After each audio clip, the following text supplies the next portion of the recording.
Hello and welcome back. Today in module number 5, I'm going to talk about data visualization and big data, but I will start my conversation about terms that will make more sense when we are talking about big data or data science and why is it so important. I will talk about archive, what is the idea of the archive and why is it so important. You know about archive in a sense of database, but I will make it in the connection of library science. I will also talk about how we're going to preserve the web, all the website or all the information that is available on the web. Are we going to store it? Do we have the capability to store it? And I will talk about big data and science and how they try to address that with regard to the term and with regard to the tools that they use. And then the last subject I will talk about is the visualization. So let's begin. So the idea of database is to collect, organize, and preserve and provide access.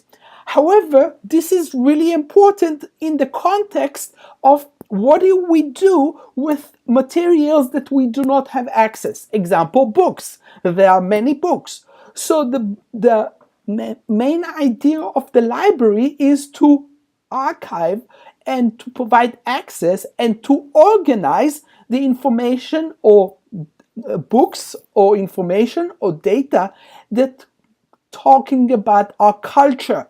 And this is really important because basically library is a form of a database, and this is really important. Another form of a database that we often called museum is the idea of storing artifacts and be able to display them and to show us the content of the museum library every time in the context of the exhibition that they play. So the idea here is really important that basically all those organizations, public library and a museum, is the ability of what we have covered in this class. In library, we have different type of libraries: government, public, academic. In government, we have over 1,100 federal libraries that are placing information from the government. Example, the Library of Congress. Example, the National Library of Education. And so, or medicine. Some of you are medical science students. So this is really important, and we need to keep those libraries active and add more information to them to be more productive. We also have public library, and this is a public library that is open to everyone, and it provides us access and archive in order for us to see what it is accessible.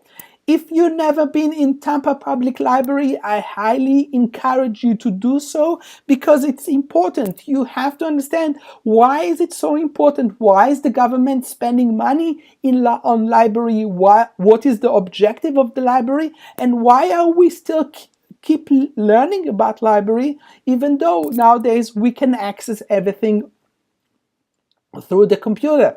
But the computer is just form, and we need to make sure that the physical object that we are trying to archive still exists. There's also academic libraries. I'm academic. My job is to teach you and to teach you new things and to introduce you to new subject, but my main job is to publish articles that promotes my area. So we have USF library, and this library allowed you to access articles that I wrote or some of my faculty members also wrote, and you have the ability to access them and to read what they have done and how they promote knowledge and organization with that regard. If you've never been in good libraries, I highly recommend that if you will be someday in California, go to the Stanford Library. It's a beautiful building. It's amazing, and I highly recommend that.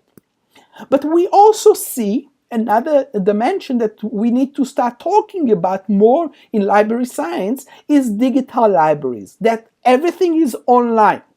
And one of the things that we see that there's a lot of pursue on that idea. So instead of physical library that keep the records of each and every single copy of the book, nowadays everything has been digitalized and been stored in order for us to keep the culture and the context of this information, and this is really important.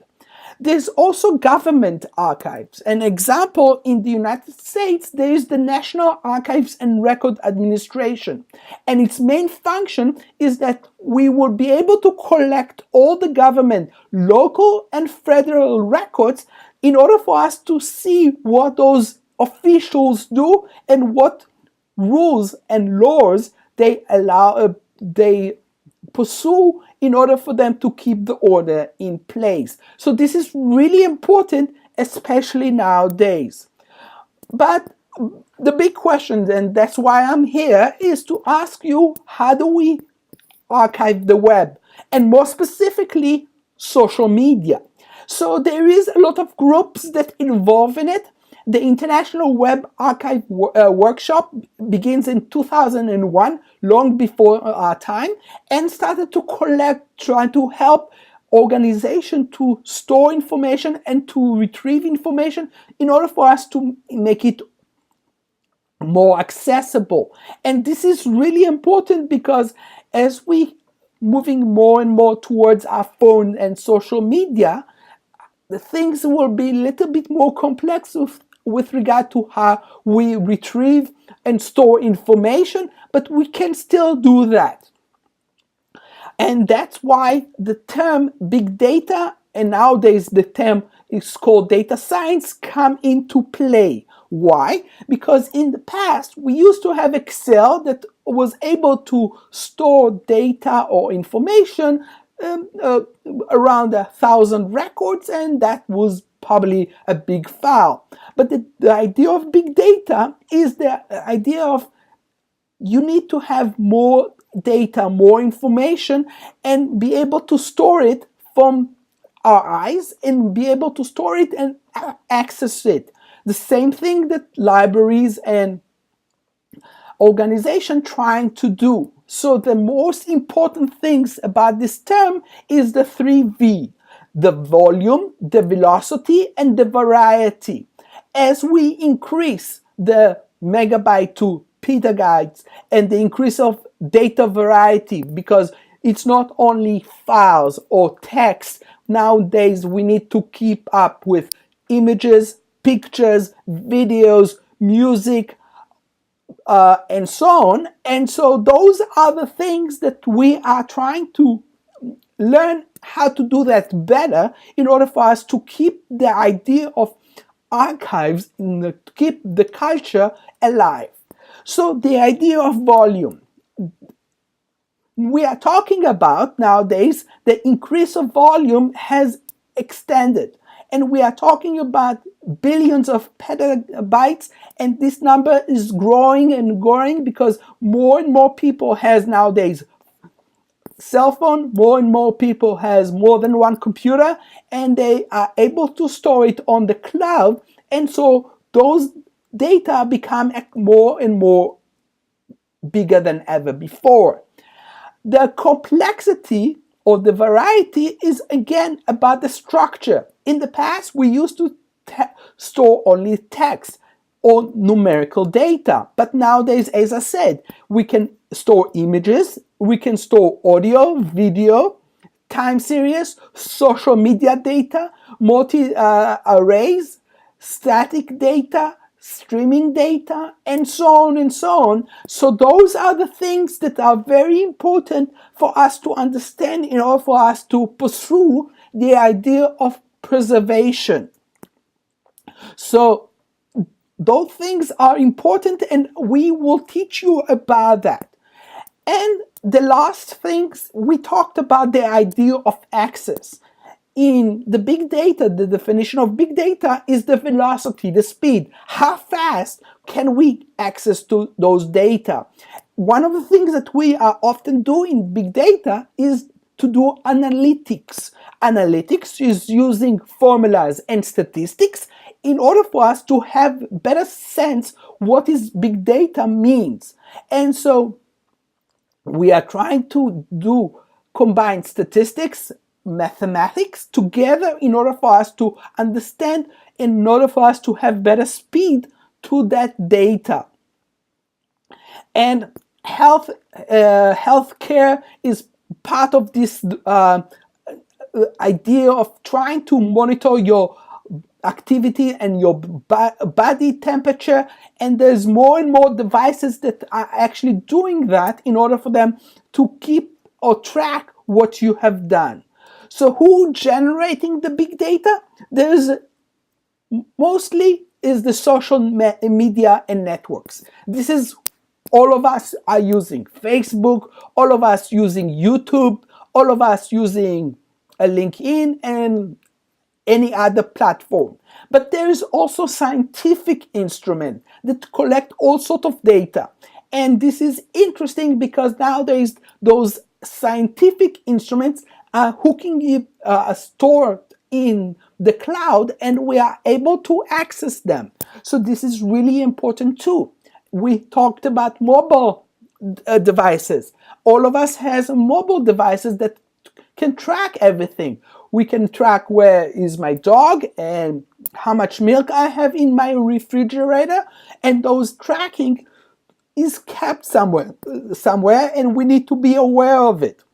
But there is also sensor technology that keep track. And nowadays, when we are in the storm season, there is a sensor technology that tracks where the storms are coming from. Those devices can be kept on the cloud, and we have access to it in order for us to understand what does it means.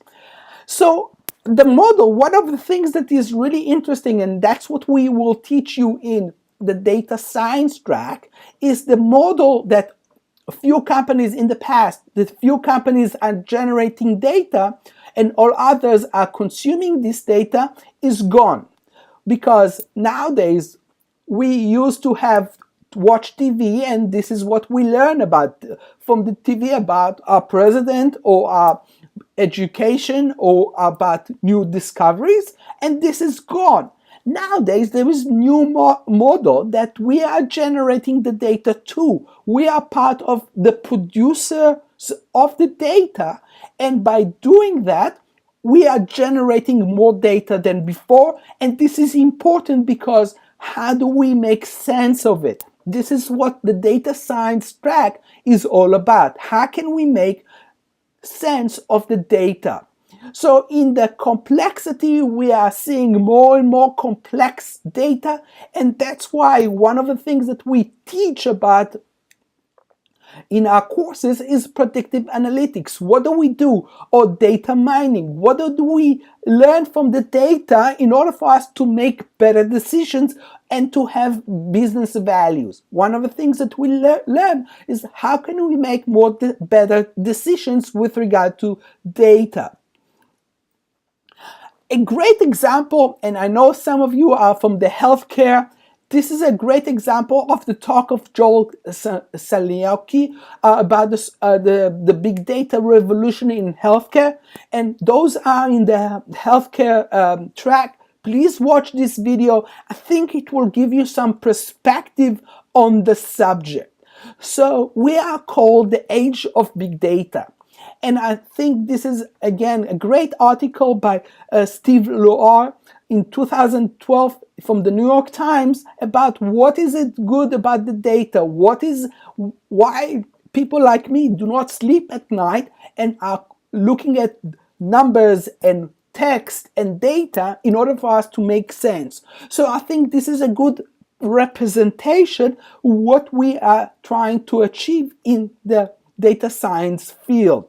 So I would like to repeat again and make sure that everyone with me on that subject.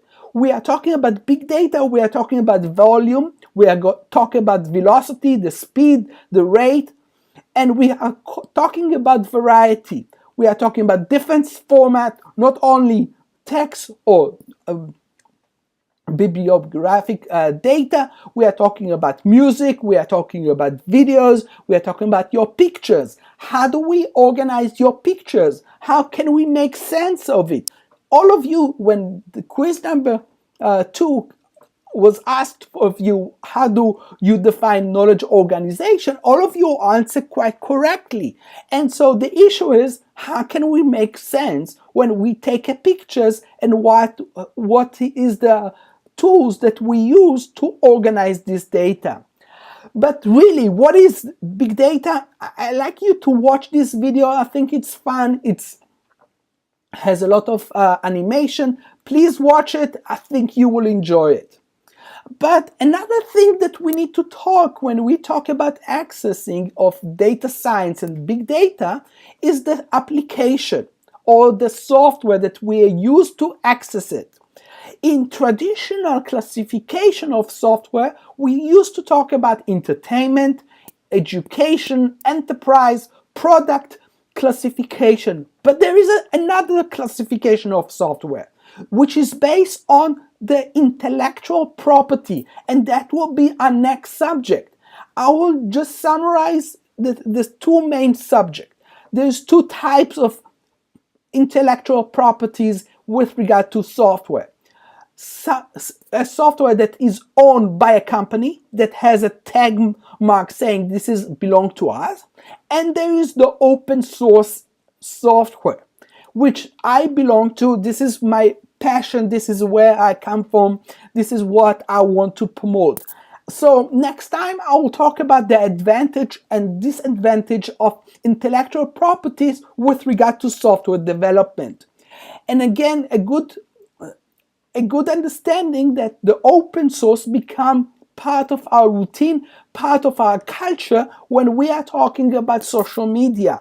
You need to have some idea of coding. You need to have understanding of how to visualize things. So this is a good background on the open source application. Look for open source going mainstream, and I would like you to read it and see what is it instead. So what is open source? I did not say that. First of all, it is free for all. It's free for distribution. It allows the user to add his or her adaptation. So basically, I can do with a little code, do my adaptation to the output of the software, which support from fans and application supporters, and this is what makes the open source such a powerful movement. I will give you an example. In spreadsheet, I hope that most of you knows how to work with the spreadsheet, and I'm sure that most of you in high school were experienced with Microsoft Excel. There's a very structured way to work with Excel. You know how to sort the data, you know to have a formula, how to create a chart, and this is great. Google also allowed you to create your own Excel, and the beauty of Google Excel is that it also allowed you to create cards, like a library card to the data, and it allowed us to do visualization to it.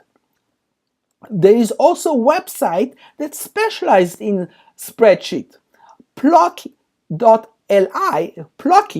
I call it in short, is one form of that, and in my visualization class, I usually teach that. But where is my passion? What is where I don't sleep at night and I'm looking for other things? This is the R. And the R is, again, you need to write a code in order for you to present what is it inside. So it is open source. It provides more graphic patterns that you can find in Excel or SPSS or any other statistical platform, but it is, again, it's free. And what you need to do for that is to write your own code. The advantage of it is the ability to produce a visualization, which is very important, and this is my area of research. So what is visualization? You talk about visualization, but you never defined it. So the visualization, I will use the WARE 2000 definition, says the power of visualization comes from the fact that it is possible to have a far more complex concept structure represented in a visual display than in verbal. So instead of me writing or provide you text of 2,500 pages, I can summarize in visualization and it will make more sense to you according to WARE. There's a lot of fields that address the subject of visualization and a lot of people that do that, and this is what makes it so interesting. There's also the movement in the visualization community called visual narrative, where we are trying to tell a story out of the visualization and how we are trying to make it more transparent. But the visualization is a form of mental image or a vision.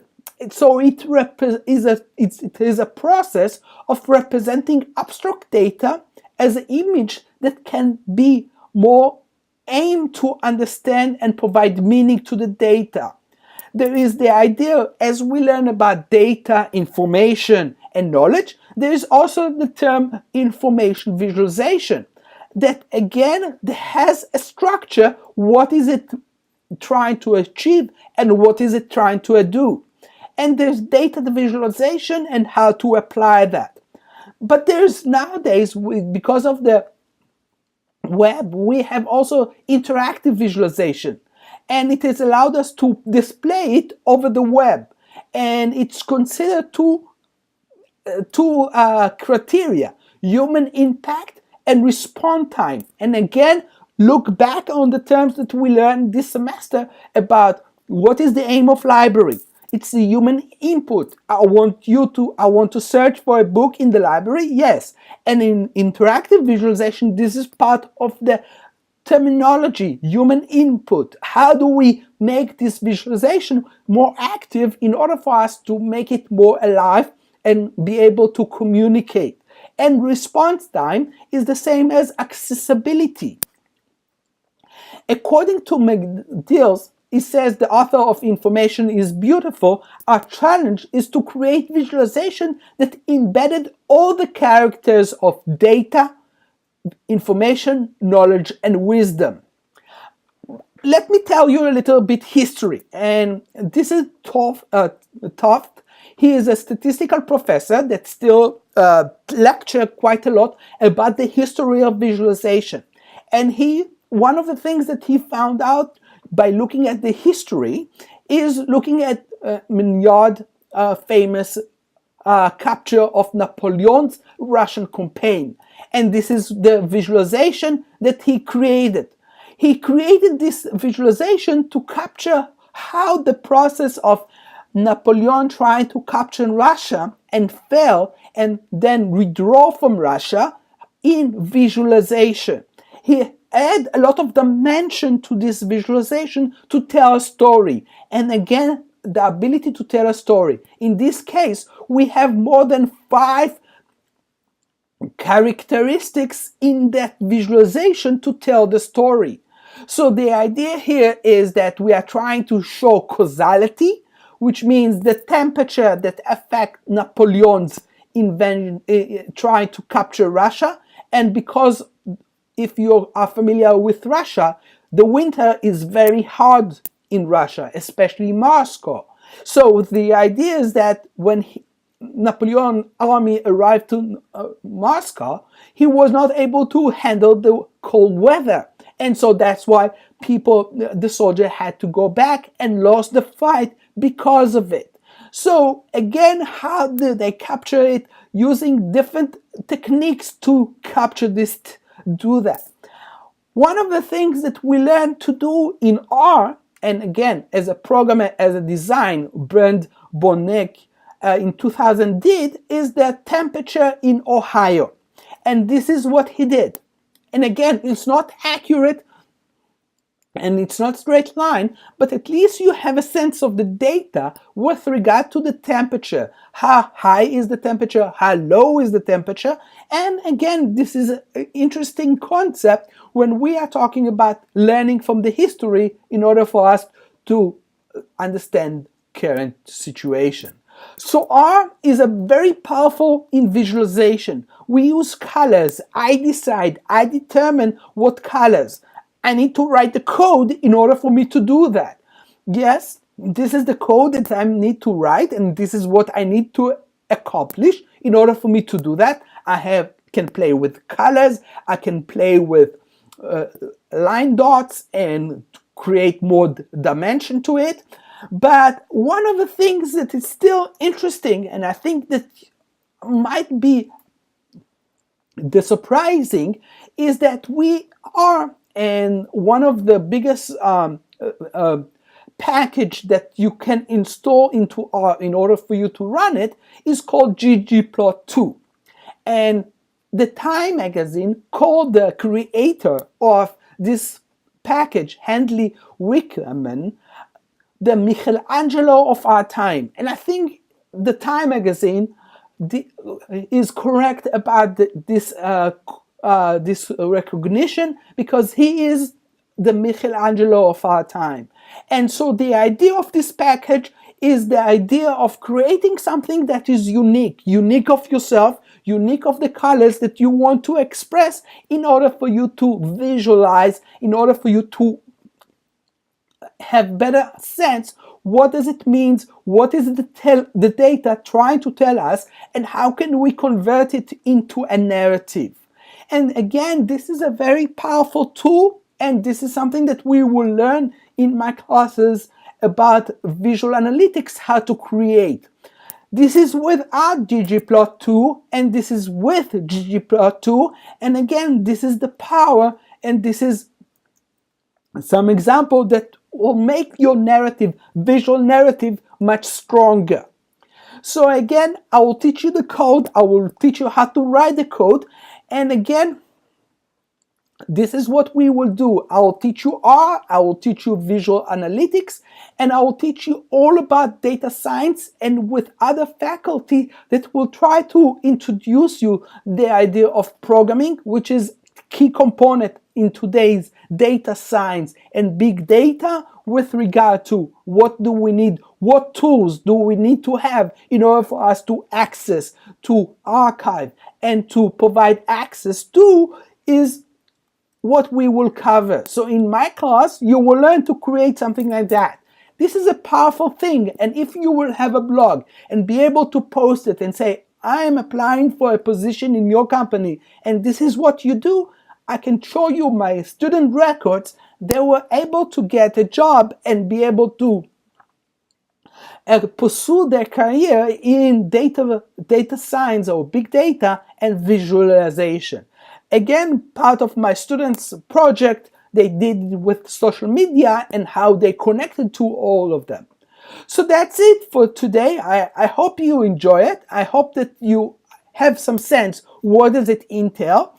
I will not give you an assignment for this module, but what I would like to do, I will give you some reading. And the reading that you're going to do is from my textbook, The New Information Professional. You're going to read 3 chapters out of the book, and you're going to shape your final project with regard to what you're looking for your next job and what does it entail in the field of information professional in your specific field. So that's it for now. I hope you enjoy it, and I will see you next time.